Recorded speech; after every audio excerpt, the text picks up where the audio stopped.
Yeah, just a quick introduction. So as I mentioned, grew up in Central California. Bakersfield is the city I grew up in, which sits basically in between LA and Sacramento, the Central Valley there. Went to Westminster Seminary, California, and started in 2018, and then graduated in 21. Shortly thereafter, made the trek out to Indiana. Didn't ever see myself being a Hoosier, but I didn't know what that was until a couple weeks in, and here I am.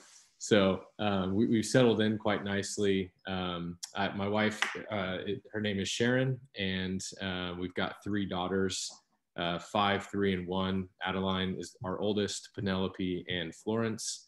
So it's just been a fun ride to kind of go through seminary as our family grew, and then transition out here with the 5 of us. And yeah, enjoying the area, and especially the people. Have had just a joy in church planting. I didn't necessarily see myself as being cut out to be a church planter, say when I entered seminary, but I wouldn't want to be doing anything other than what I'm doing now. So I've just really enjoyed the different nuances of what goes into the work of church planting, and the interpersonal relations that you build with not only your congregation, but also just networking and such. So that's a little bit about me. Awesome. So what drove you to seminary? Yeah, when I was the age of 19 or so, I was involved in a larger mega church. And it was at that point where I really felt a desire to preach and teach. And so they thought, in that context, if you're charismatic at all, and you can talk in a microphone, they hand it to you and say, have at it. So that's what happened. And shortly thereafter realized, man, I should not be teaching or whatever it was I was doing. And so kind of took a step back. That's when my wife and I got exposed to the Reformed faith and started kind of transitioning into a more Reformed context. And it was that church. So then just started sitting under solid gospel centered preaching, was receiving pastoral care for really the first time, began to share with those elders that, hey, I think I have a desire to preach. So they let me co-teach a Bible study, which was a much healthier context than just handing me a microphone. And they kind of helped me along the way of saying, all right, the next step is seminary. Gave me a list of a number of different seminaries that they had recommended, and I noticed that one of them was just up the road, and so visited and found that it was a good fit. You saw Mid-American, you're like, I'm not going to Indiana. There was no way I would come out this far. Like I said, I thought I was the West Coast guy for life. The Lord had other plans. So it was funny. Our neighbors in seminary are from DeMont, Indiana, and so they would always joke, "Oh, you've got to come and plant a church in Indiana." And we just laughed, no way. But the Lord used that to soften our hearts towards the Midwest, and then of course went to seminary with Colin, and his wife Nicole and my wife are quite close. So those, they're on the south side of us, and the Greens are up north, and so to have those two in between, or us in between those two, it helped to make the decision to come out this way.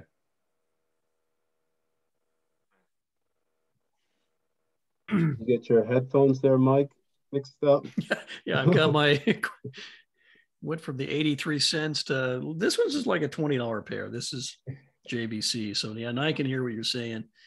I love your daughter's names, by the way. I don't know if you call those old fashioned or what, but they're definitely not the run of the mill, like my daughter, Ella, right? How many girls are named Ella besides every other one, right? Actually, her real name is Eleanor. She hates it. She hates it. I don't like Eleanor, Our other daughter's Emma. So anyway. Yeah. Hey, Eric, your little boy looked spiffy the other day in that suit. Wow. He's trying. I'm telling you, little Ryer. Yeah. He looked really spiffy in that. Yeah. And those little shoes too. But anyway. Eric's got a new baby, so he's not getting much sleep. Oh, yeah, Eric isn't. So 2 weeks ago. So wow. Okay. Baptism this Sunday. Oh, nice. Fun. Nice. Nice.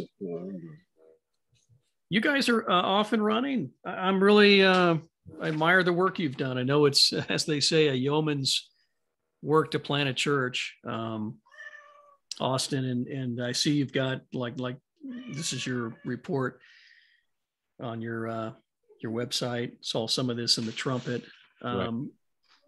Our missions group really spoils us, don't they? I mean, they do such a great job with not overloading, but giving you kind of the most important, a few nuggets that we can pray about and rejoice in, and they're easy to replicate. I mean, we've said this before in these calls, Eric and in Oz, that Rich and others just do a great job. The presentation's so well done. But I did see the Trumpet. Have looked at your website, and yeah, you're off and running. It was like nine families, 42 people in those family units. Yeah, and since then, even we've developed a bit to where I'd say it's safe to say at this point we can tick that number up to 10 families, and we've also added a few singles. So we're looking at about 50, sitting at 50 consistently now. Average Sunday is 55 with visitors. So just really thankful for how the Lord is gathering his flock among us, and the group seems to be very encouraged and ready to go as we get things rolling. Well, and it's so important. I mean, it's great to have a ton of visitors coming and going, but you do need that core group of families that's so pivotal. Do you feel like it's a good range of families that are members? Obviously you're going to say they're great, but are they helpful in a good way to help bring leadership to the church? Yeah, for the most part, I think that's been one of our strengths. I think is that consistency that you mentioned. So, as we started meeting publicly, there was always that thought or even fear that what's it going to be like if a couple of our families don't show up, they're on vacation or whatnot, and there's going to be 5 people in the room, and then we get visitors and they're like, oh, this is weird. We're never here. But we've not faced that. It's our families have been just very committed to the work. Are just being there, I would say, brings that stability to the group, the sustainability. And then we have a number of men who have served in office in their past. So Doug Zylstra being one of those guys among us. He served as a deacon in the URC context. We have a guy who served as a deacon in the RCUS, and another guy who served as a deacon in a PCA, I believe. So several men who have served in the past and then also have expressed the desire to continue serving as we grow. So it's there's about 6 men that I'm taking through leadership training. Not that all 6 of them are going to serve right away, but just to have a nice, solid group of guys who are showing that desire and commitment has been really great. And then we have a few families, like one family moved down from Chicago area. They grew up in the OPC. And I mean, right away, second week or so, we host fellowship meals nearly every week at our place after service. Second week here, they said, hey, we'd like to take this load on, so we'll host next week.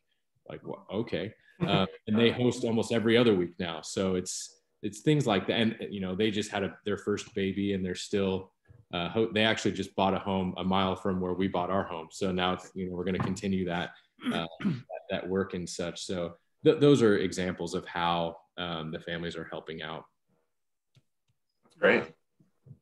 And you said that your church is getting kicked out of where you're meeting now, or I'm losing that. Yeah, it's a real bummer. That's probably one of the worst sore spot of a church planter is finding just a place to meet. The amount of hours that I've put in with phone calls, driving around, it's just countless amount of time. And that started when I first visited back in 2021. I started right away trying to make contacts.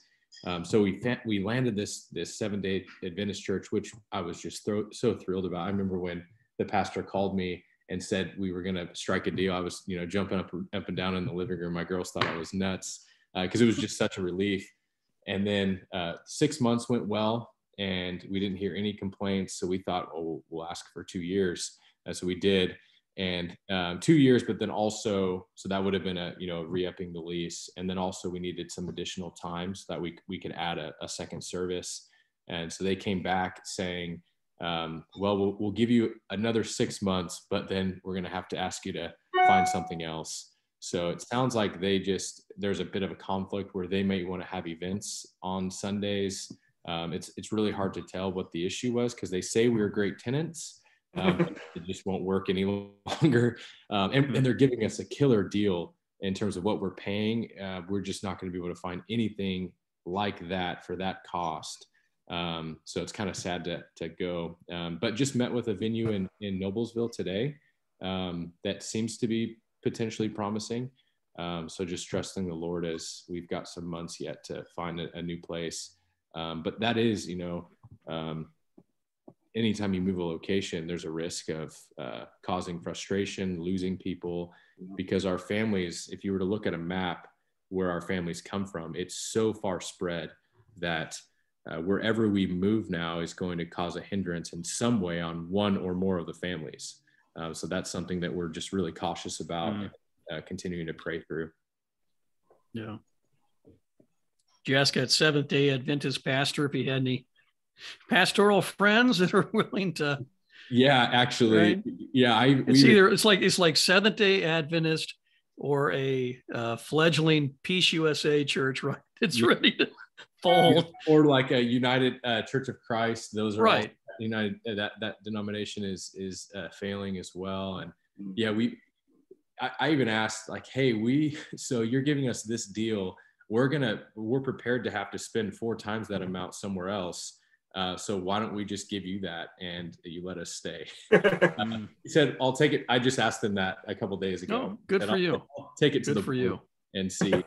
We'll, I was hesitant to ask that because it's like, you don't want to be somewhere that they don't want you, but at the same time, it's worked really great, and we know we're going to have to pay way more elsewhere. So why not ask? Yeah. Good for you. Yeah.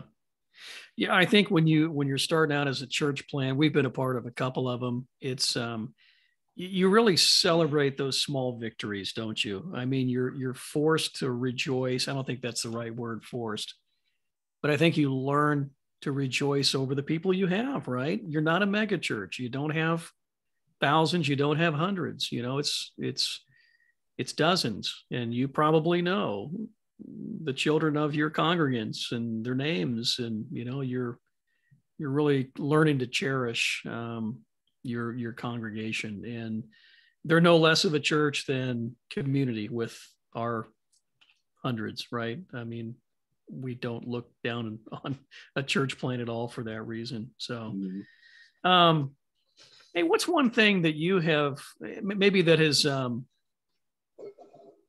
I don't know, kind of one thing that maybe grieves you about church planning and in this stage? Maybe you just addressed it. It's the space issues, right? And then what's one of those things that's really surprised you? Like, wow, this really brings a lot of joy, So something that's kind of a bummer and something that's a real, a lifter, of your spirits, if you will. Yeah, I think, certainly. Yeah. So a real bummer is certainly the space. Another thing I'd add, though, would be, I don't know if it's just our particular situation or the way that our plant works, but not having, I would say, local leadership on the ground right away can be a bit of a sore spot, given that, we're growing, rapidly is, a loose term, but over the course of just less than a year, tripling in size, say, and just feeling that the weight of the Lord's call to shepherd this flock. Yet it's just me as the minister on the ground, and I've got great support from our overseeing church at Zelton Reich, and then Pastor Zach Wise and Colin Welch down south have been wonderful as well. But just having some local office bearers, I think, is very crucial, and we're on the right steps towards that direction. But that's probably been one of the sore spots for me. And then one of the things that surprised me is I just didn't think I could be so excited when you see a new family walk through the door. we had reached a point where like we weren't seeing many visitors, and so just committed to praying. We thought that it was, you know, fitting to pray that the Lord would just add one more family to our group. We thought it would be a great, just kind of a kick in the pants to the group to say, hey, you know, the Lord is working here, and we're thankful for what he's doing. And that was a couple of months ago, where now that has happened, and probably in a multi-fold way, where we've got a couple of families that have shown interest. One of them that's been really committed, but then a few singles have come along. So just I was surprised that I would find such, I don't know if rejuvenation is the right word, but getting to know new people. I would consider myself more of an introvert, but in these moments, I love getting out, grabbing coffee with new folks, and then helping them as they discover the Reformed faith. So that was something I thought I would enjoy, but it's really great when someone asks, why do you baptize your babies, for example, just to be able to walk through the scriptures with them, show them what the text is saying, and to help them along. And then you see them start to wrestle with it and kind of get it. So that's been just a joy. Keeps me going, and excited to get up in the morning to get after more of the work.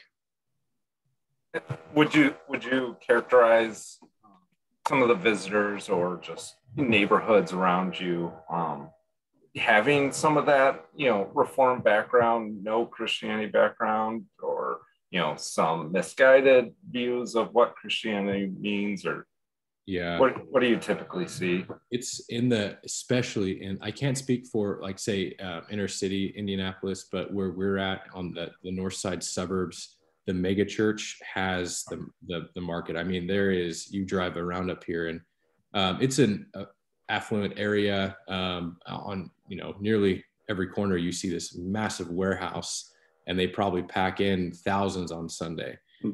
So the idea of church is very different.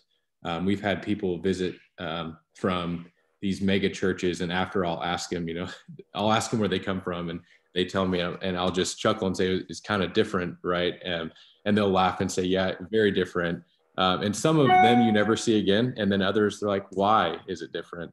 So I would say that's it's a fairly churched area, but you could maybe bucket it into what some would characterize as an American Christianity, very comfortable. You get your coffee when you walk in at the coffee shop that's up front. You sit in the back. There's no church membership. The message makes you feel really good. And then you go on with your business, do whatever you need to do that Sunday. And that's probably how I would characterize mainly this area. Well, and then it probably, I mean, obviously it's the Lord's providence, but probably helps coming from that background, kind of knowing, you know, their experiences a little bit more than someone who grew up in a Reformed faith and doesn't understand, you know, their experiences. Yeah, I think so. Just knowing how people think in that context, what the pastors are thinking, they're really aiming at growth, and they do whatever they can to get it.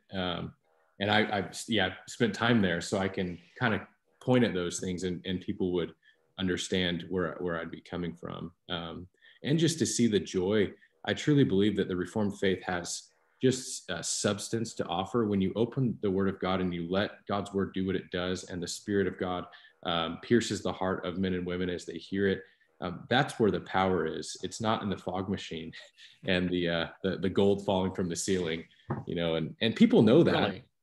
Really? People know that, but write that down. Yeah, right. But maybe they just need help to see it. What kind of outreach, I guess, approaches have you guys taken?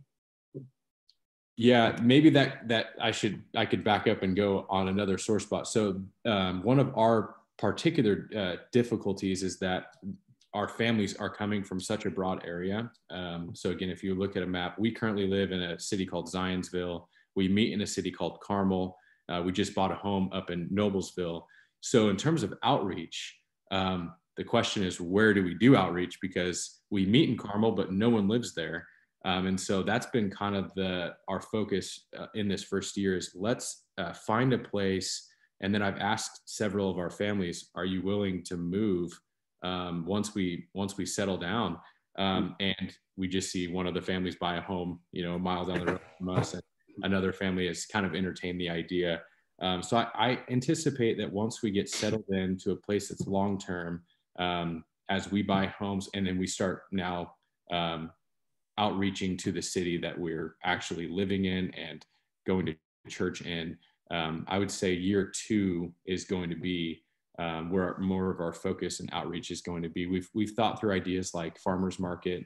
I like to roast coffee. So maybe, roast some coffee, take it out there, serve it up, and do some sort of evangelism or things like that. Most of these suburbs have farmers markets, so that'd be a great way to connect with the community. Go ahead, Mike. You talked about infant baptism. So I know in one of the conversations we had on Zoom, and another I think we just had over dinner, Oz, with Mihai Corchea. Oh, yeah. Do you know that guy? Do you know that name? I know the name. Yes. Okay. I've not interacted with him, but I do know the name. Yeah. Westminster Seminary grad, is a pastor of what he thinks is the only Reformed work in Bucharest, Romania. But anyway, these two pastors both said the issue of infant baptism is what keeps a lot of people in tire kicking mode, right? Yeah. It's like, okay, they can't reconcile that with their evangelical background. It's like, okay, everything else, okay, I'm beginning to embrace God's sovereignty. That's comforting. But that infant baptism is one of those doctrinal issues that kind of baffles them. So I'm glad you're able to see where you've helped some families think through that. I know we had a friend that worshiped with us at Community one Sunday. It's been a while ago, but there was a baptism, and that was not her tradition. Boy, she was taking all sorts of notes. She was prepared to take me to task over lunch. And anyway, but so I'm just glad to hear you've been able to work through that with some of your families. Do you have any people sort of in visitor mode that can't take that next step because of anything doctrinally? No, those conversations have mainly been those who will reach out and ask about our what makes us different, I guess. And so we'll talk through some of those things, and some of them continue to come back and we dialogue, but I wouldn't put them in the category of even visitors that are working towards it. Most of the people that are with us are on board with our doctrines at large. It's more been those that come along and kind of taste, but aren't ready to jump in. So I guess the answer is yes, but I'm not confident that they'll stay along with us for very long in terms of just showing consistency at Lord's Day gatherings and such. Maybe in the future, but we'll see. I think the biggest hindrance is really worship style for most people. They walk in and they see one lady, after service, we chatted. This was a lady that my wife and I had just met at the park, and Sharon still has contact with her. They meet up on Fridays or something. And anyways, after the service, she had visited one week. After the service, I'd asked her what she thought, and she's like, it was just very Roman Catholic to me. She grew up in the Roman Catholic Church. And so just that connection between Rome and what our worship looks like is something that is a pretty big hindrance for people. And so, but then I asked her, follow-up was, but the substance was very different, was it not? And she said, yeah, everything that happened looked like Roman Catholic, but what was being said and the meat of it was very much not.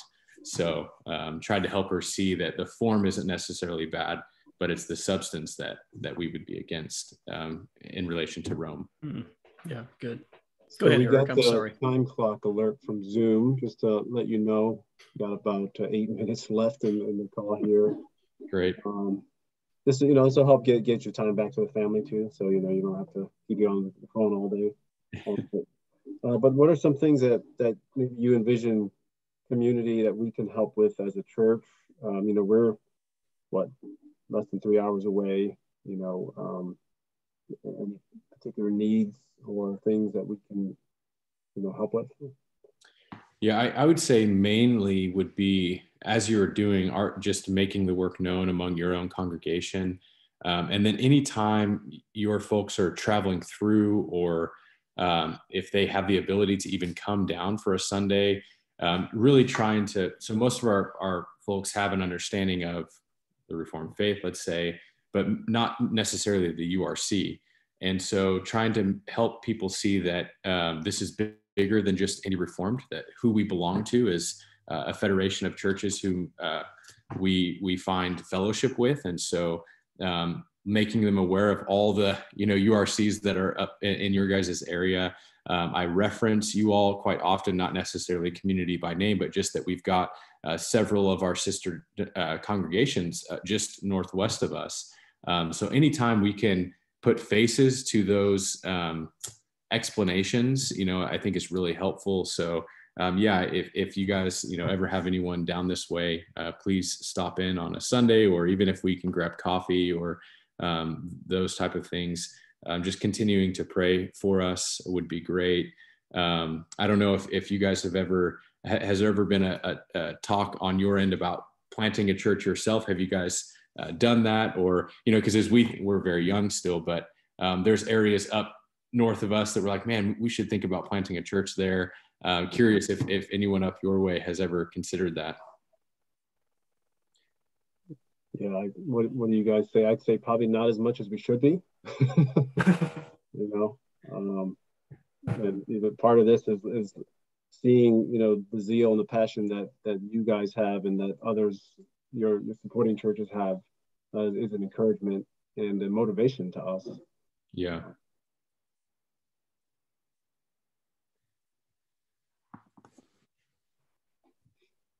Yeah, so it's, and I would just say, well, and on that note, I know I've reached out.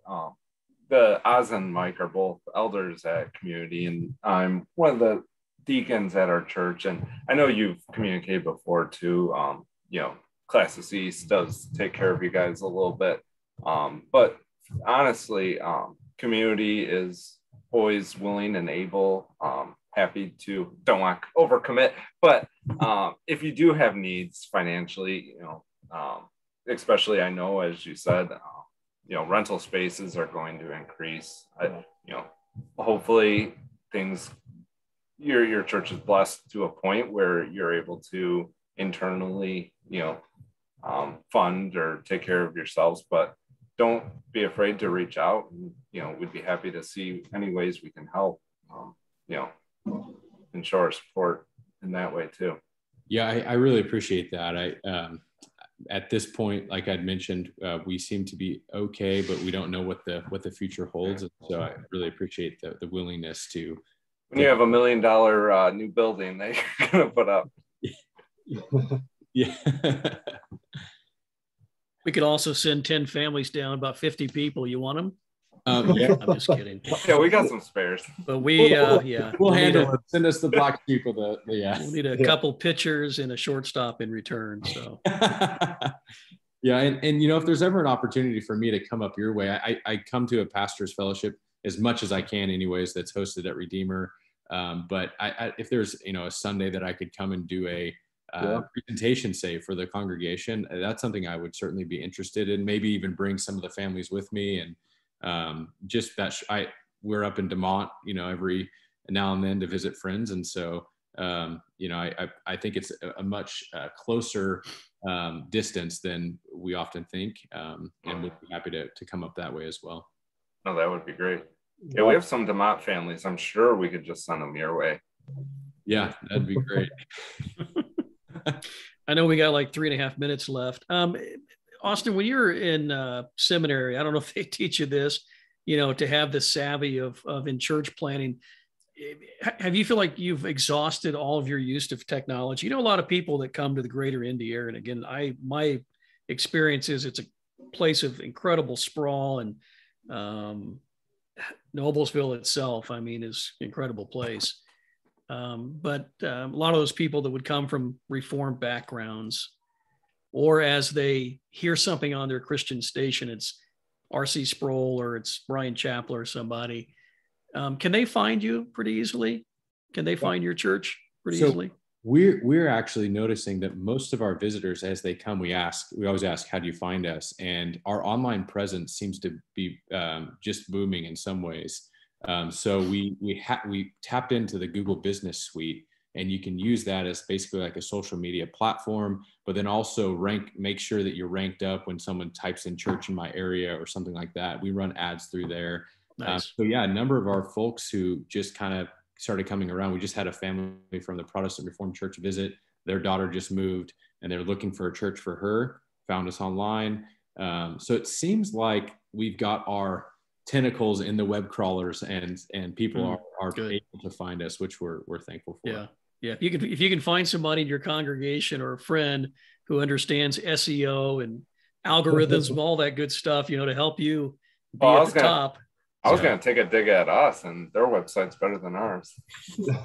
Well, we just use a hosting site. I just built it through this hosting site, and then they walk you through all the SEO, everything you can do to make sure that whatever, I don't know how to speak in that language, but that you've got a high SEO or whatnot. And it seems to be working. So, and then we use social media too. It's usually my wife who's behind the scenes creating posts and all that. And that seems to get the visibility up also.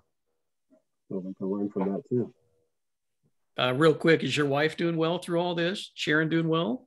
Yeah, she is. She is very happy about the house because it's been, as we moved and renting, it's hard to just put roots down. It's been one of those things like, man, we just want a place to call our own and really be able to settle in. After we sold a home in Bakersfield, then went to seminary, then came out this way. So itching to get back to that home ownership life and have a yard that we can take care of. And so we're just thrilled, her more than me probably, about the home. And we've got our inspection tomorrow. So we found ourselves right now in just a kind of a high in terms of how things are going. So yeah, she's doing well. All right. Well, thank you again, Pastor, for your time, for your zeal. The gospel, it's I can tell it's contagious just talking to you. So we'll keep praying for you and your family and your ministry, and we'll definitely be keeping in touch. Yeah. Thank you. Thank you guys so much for reaching out. This was a joy to chat a bit. Absolutely. Thanks, Austin. Have a great night. All right. See ya. Thanks, guys. All right, guys. Thanks. Have a good night. You too.